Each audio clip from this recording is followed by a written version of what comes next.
there, welcome to Elm Colors. I'm Erica. On today's video, we are doing day 3 of our 12 days of coloring Christmas. Today we're going to be working in 50 Wintertime Mandalas by Kamaya Angelkova, and the item that I am focusing on today is wreath, and I just lost my page. Give me a second. Yeah, this is the one. So we're going to be doing this page today. I'm going to show you kind of how I would color some of these elements, and then I'm also going to show you how I would add a little bit more to this wreath, just to show you some of the fun things that I would do. So yeah, let me get started. I'm going to grab all of my colors that I want for my wreath. We're going to go pretty traditional, I think, today, and then I will add in my extra little fun bits behind there. So I will be right back with you. All right, I have my colors all picked out, so I am going to go ahead and get started with my marker work, and then I will come back to you and we'll talk a little bit about how I would shade each of these and how I'm going to add in the fun stuff in the background. So I am going to speed through some of this coloring and play some music, and I will talk to you again here in a second.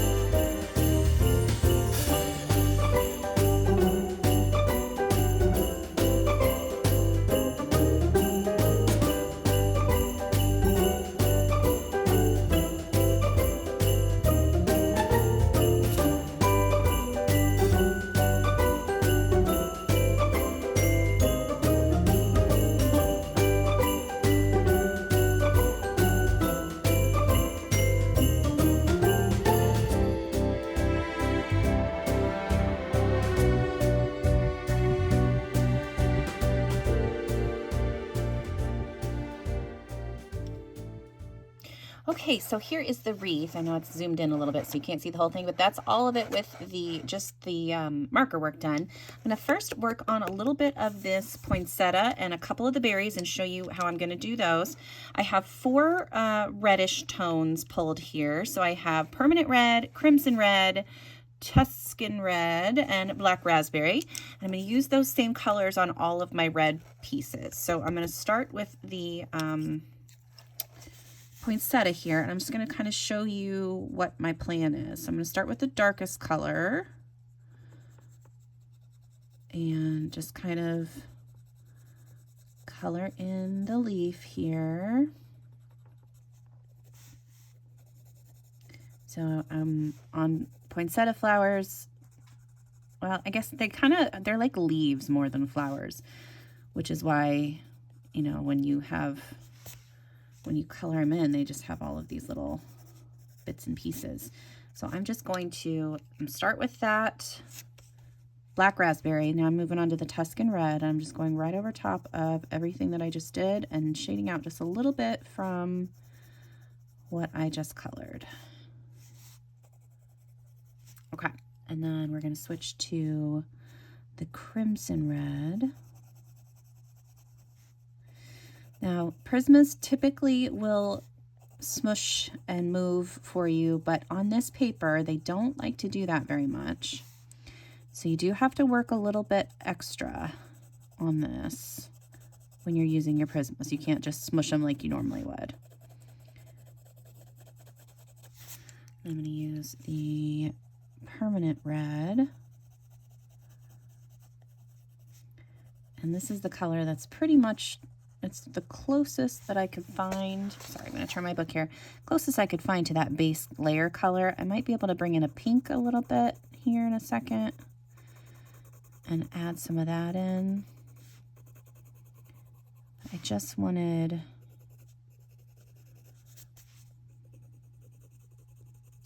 this to look like really velvety and soft. So I might bring in, going to bring in the pink here, just a little bit on the edges.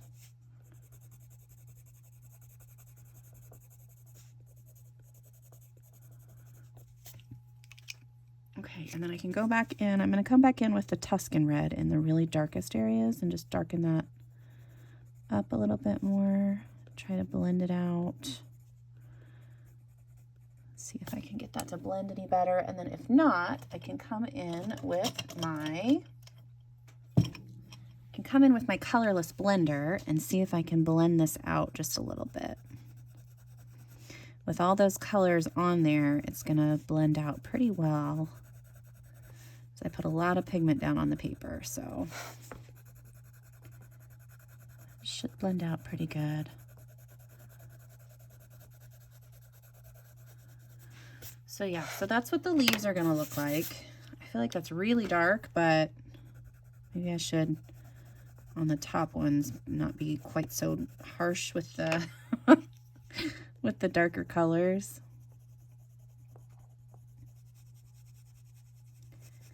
Yeah, I think that's what I'm gonna do. I'm gonna lighten it up on this next leaf up. So for example, this leaf here, I'm not gonna use the black raspberry. I'm gonna start with the Tuscan red and very lightly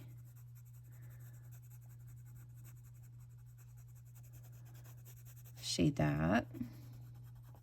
There we go. Okay, so we'll start with that one. And we'll move into this crimson.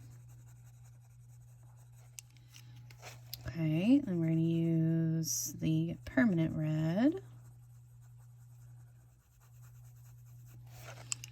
And then some of this pink. And this is where, coloring these flowers is where I would really like to be a little bit more knowledgeable about what the flowers are supposed to look like. I just kind of came in here and started coloring. Like I didn't really have a plan when I first started. I was just like, well, they're gonna be red. Okay. Yeah, so I think if I do some of the darker ones in the background, this really dark, maybe not quite that dark, but darker, and then lighten up as I move up. So then this top one, I'll start with the crimson red instead of going anywhere near the Tuscan or the black raspberry.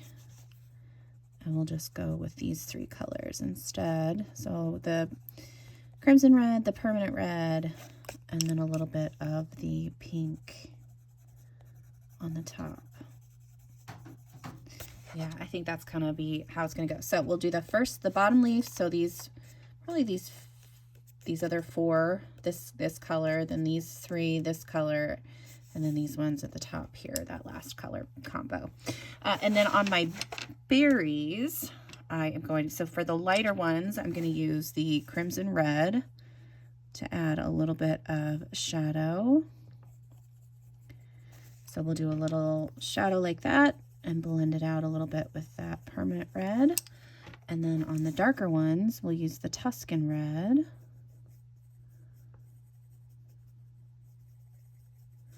And then I'm just going to blend the Tuscan red itself out because it's dark. It's nice and dark like that already. So I'm going to do a couple, kind of show you how I'm going to add the highlights in then too. Okay, so then there's that. And then I will be using, my Artistro paint pen. I think I'm going to make the circles, I'm going to make those darker. Yeah. Okay, so then I'm going to take my white paint pen and just add a little bit of a highlight to each of those.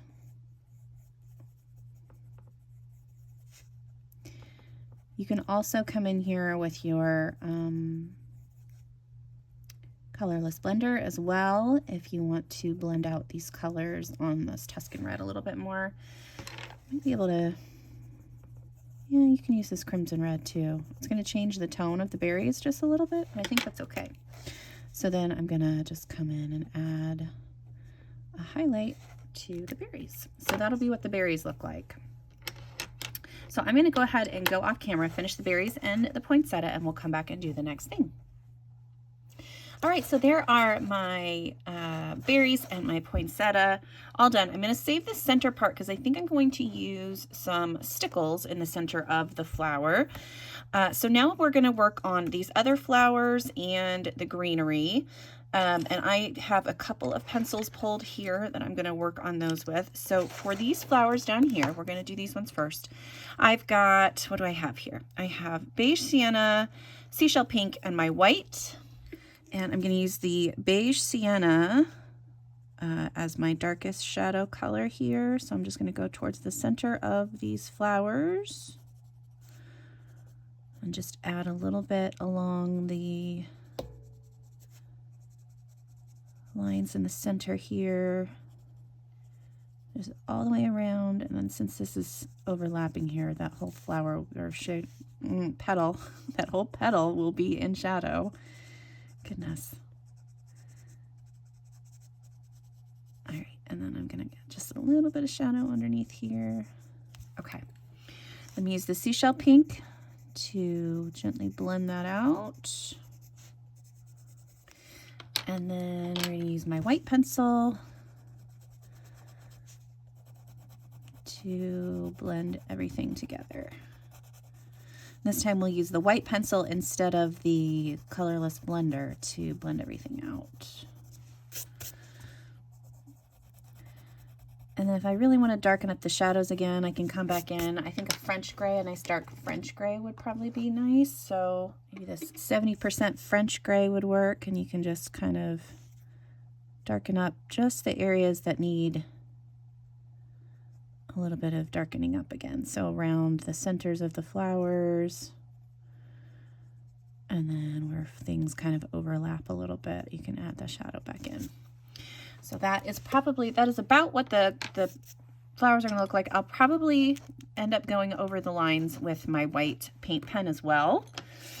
And then the centers, like I said, are probably going to have some kind of gold stickles or some kind of stickles of some sort. I'm not sure exactly what yet, but stickles.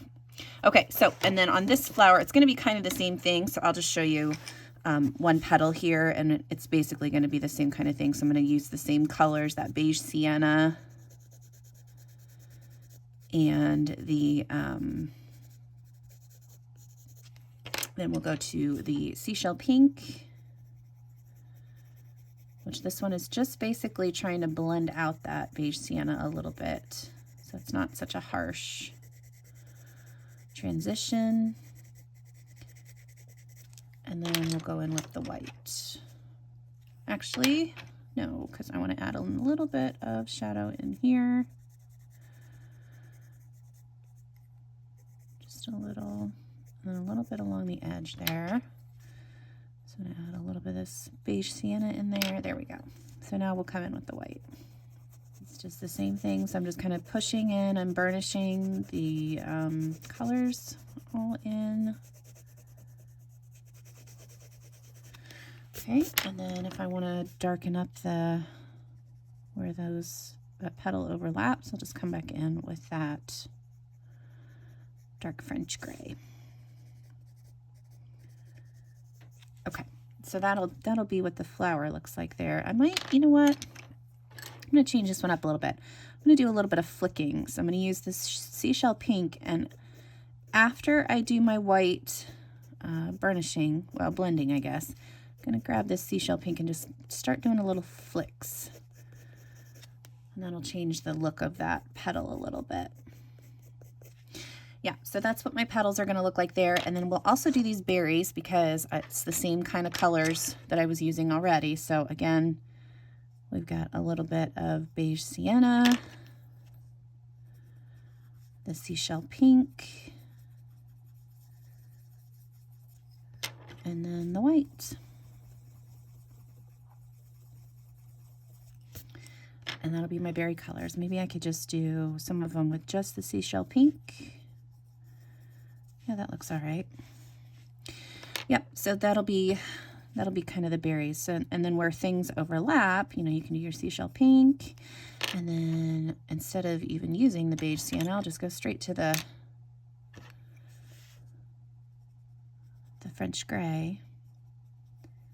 Get that in there, blend it out just a little bit. Add in some white.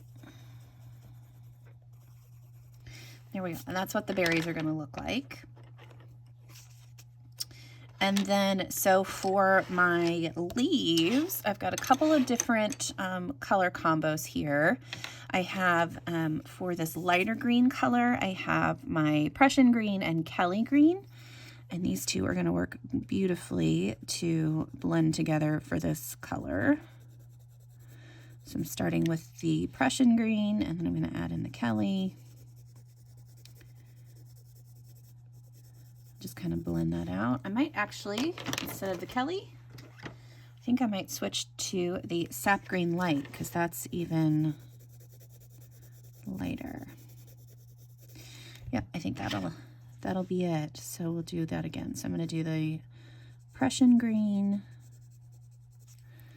and then we'll just go straight for the Sap Green Light.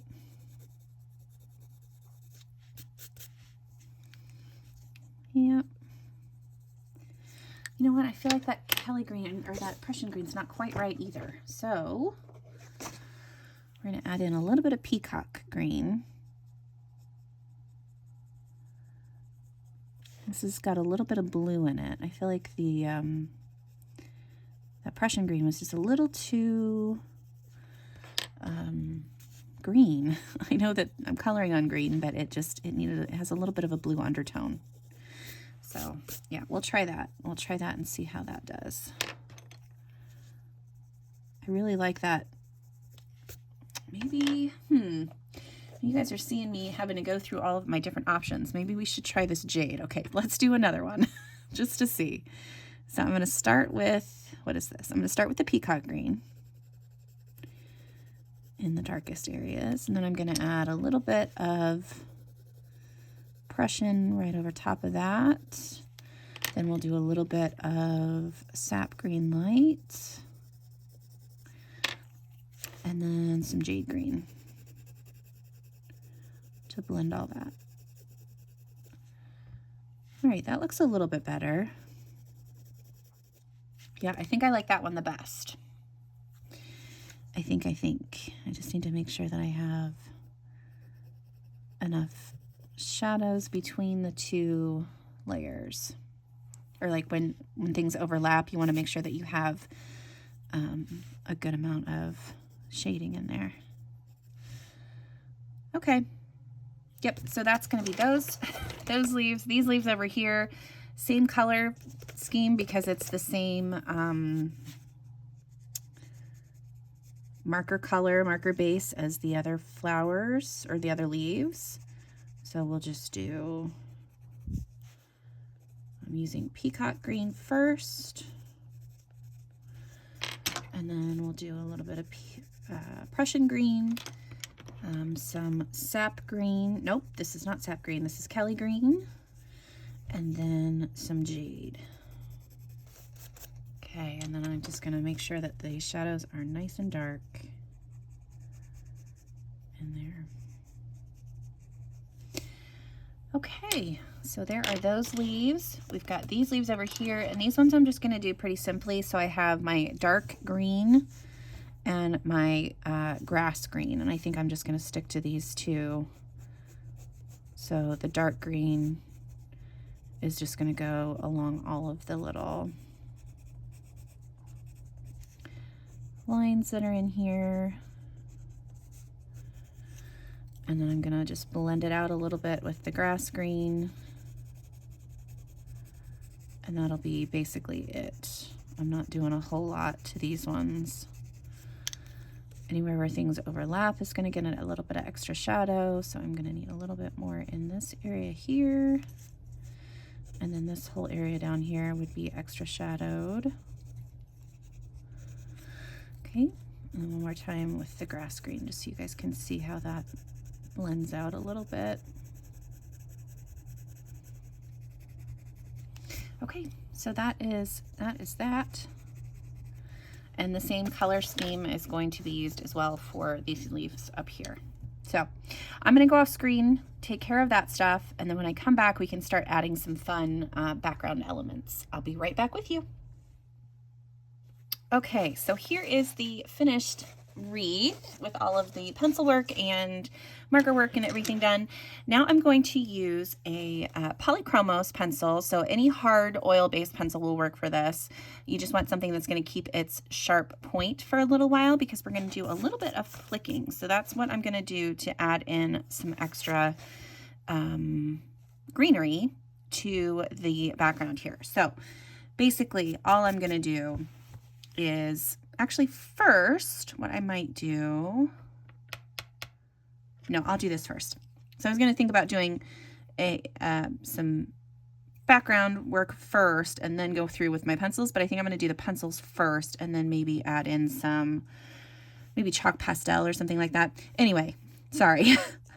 So I'm just going to pick some random places to have sprigs of pine needles coming out. So I'm just going to draw a stem like that and then just start flicking from that stem.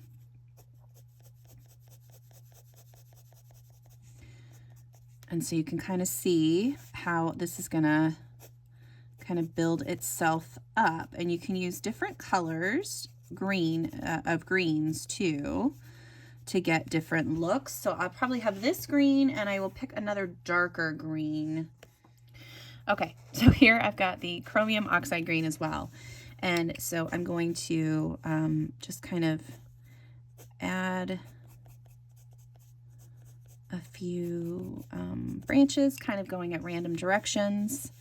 And then for this one, with the darker one, I'm just going to add a little sprig right here, just a tiny little one. And these ones are going to be a little bit darker and have little shorter needles. And we'll just do that kind of randomly spaced throughout. So I'm going to go through, I'm going to add in these guys, and then just every once in a while throw in another little one like that. And then you can just put it on top if you want. It doesn't have to be separate. And you want some of that that background color to be showing through so that you can see that it's all different individual pieces. So I'm going to go through, I'm going to do around the center and then some behind some of like these open areas, and then we'll go around the outside as well. So I am going to do some of that for you on screen and then speed up and then cut to it being all done. And then we will talk about maybe next steps, or if I'm done, then we'll be done. So, okay, so I will talk to you again here in a second.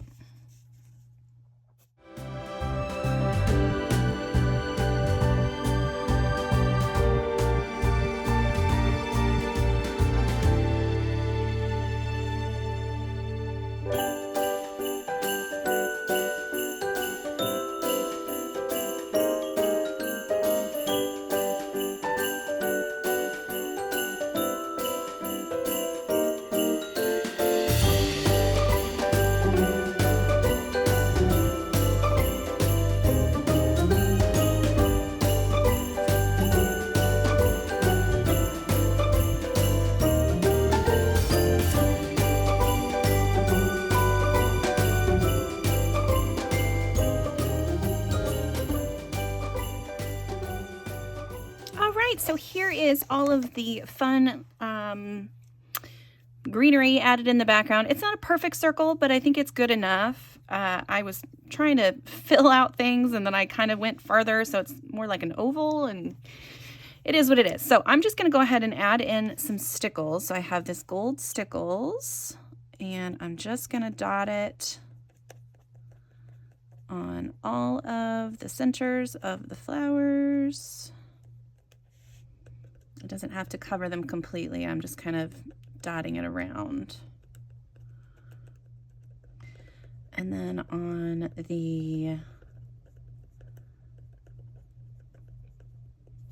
this one, I'm just going to do it. I'm going to go up the little stamens here as best we can, and then fill in the little pieces there. Okay, all right, last but not least, I think I'm going to take some, now you know what, let me grab I'm going to see if I want to use these. I don't know if I want to, so I'm just going to I'm going to try it on a berry here that's kind of in the background. So I have my Ivory Posca.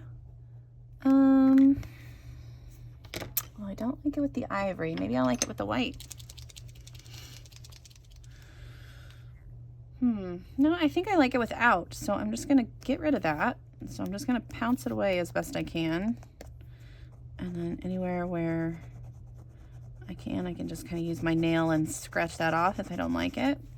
Yeah, so it's just going to stay like that, I think. And then I will use my gold Sparkle Pop pen to add a little bit of gold details. So I'm going to do a little bit on the edges of the flowers, like it's kind of gilded. Okay, that's a pretty one.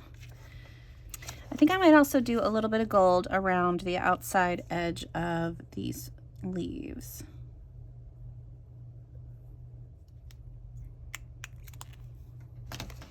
Okay, so that is it. That is the page for today. I think it's pretty cute.